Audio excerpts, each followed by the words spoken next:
एक समय की बात है, अफ्रीका के हरे भरे मैदानों में किबो नाम का एक राजसी और बुद्धिमान हाथी रहता था। किबो कोई साधारण हाथी नहीं था। उसके पास जमीन के माध्यम से यात्रा करने वाली कमावृत्ति कंपनों की एक श्रृंखला के माध्यम से अन्य जानवरों के साथ संवाद करने की एक अद्वितीय क्षमता थी।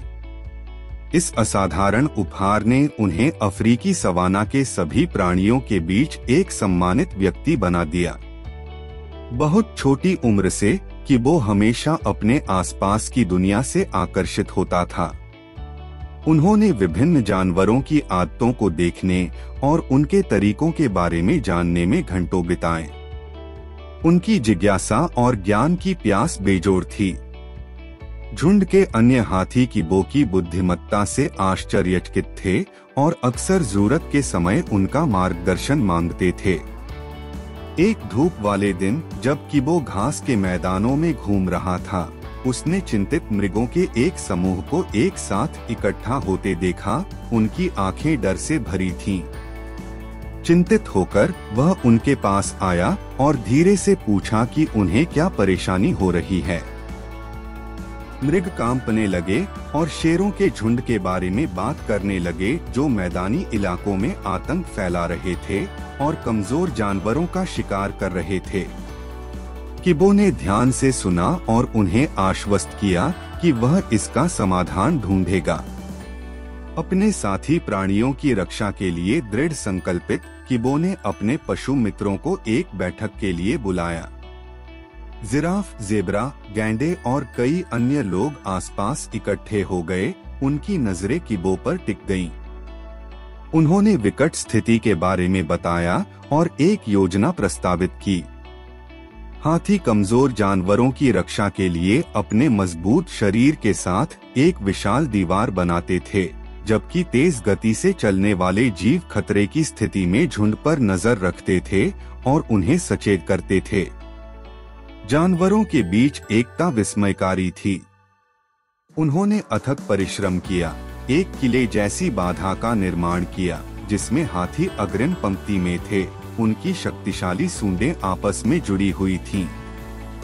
वे तनकर खड़े रहे, एक अभेद्य सुरक्षा तैयार की जिससे अन्य जानवरों में आत्मविश्वास पैदा हुआ। दिन हफ्तों में बदल गए और शेरों के गौरव को जल्द ही एहसास हुआ कि उनके आतंक का शासन समाप्त हो रहा है। जानवरों के संयुक्त मोर्चे को देखने मात्र से ही वे उनके पास आने से हतोत्साहित हो गए। किबो और उसके सहयोगियों की बहादुरी के बारे में बात मैदानी इलाकों में फैल गई और दूर दूर से जानवर उनके असाधारण बंधन को देखने आए। जैसे जैसे समय बीतता गया, किबो की प्रतिष्ठा बढ़ती गई और उसकी बुद्धिमत्ता प्रसिद्ध होती गई। जानवरों ने प्रजातियों के बीच विवादों में मध्यस्थता करने से लेकर सूखे के दौरान पानी के स्रोत खोजने तक कई मामलों पर उनकी सलाह मांगी। किबो प्राकृतिक दुनिया की अपनी गहरी समझ के साथ हमेशा करुणा और सम्मान के साथ मार्गदर्शन प्रदान करते थे। लेकिन जैसे जैसे किबो बड़ा होता गया, उसका शरीर कमजोर होता गया और उसका चमकीला ग्रे कोट फीका पड़ने लगा।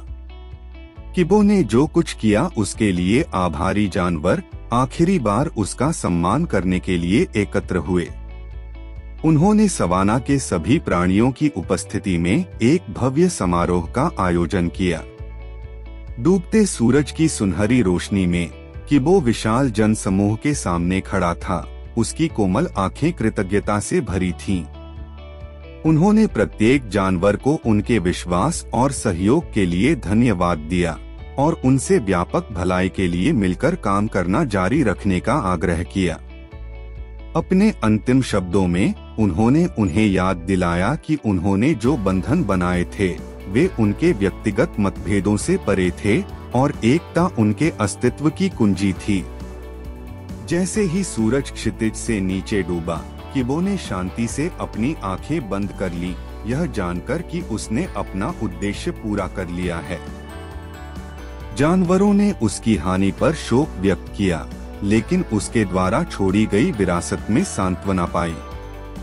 किबो की शिक्षाओं से प्रेरित होकर उन्होंने उनकी एकता, करुणा और ज्ञान की भावना को आगे बढ़ाने की कसम खाई।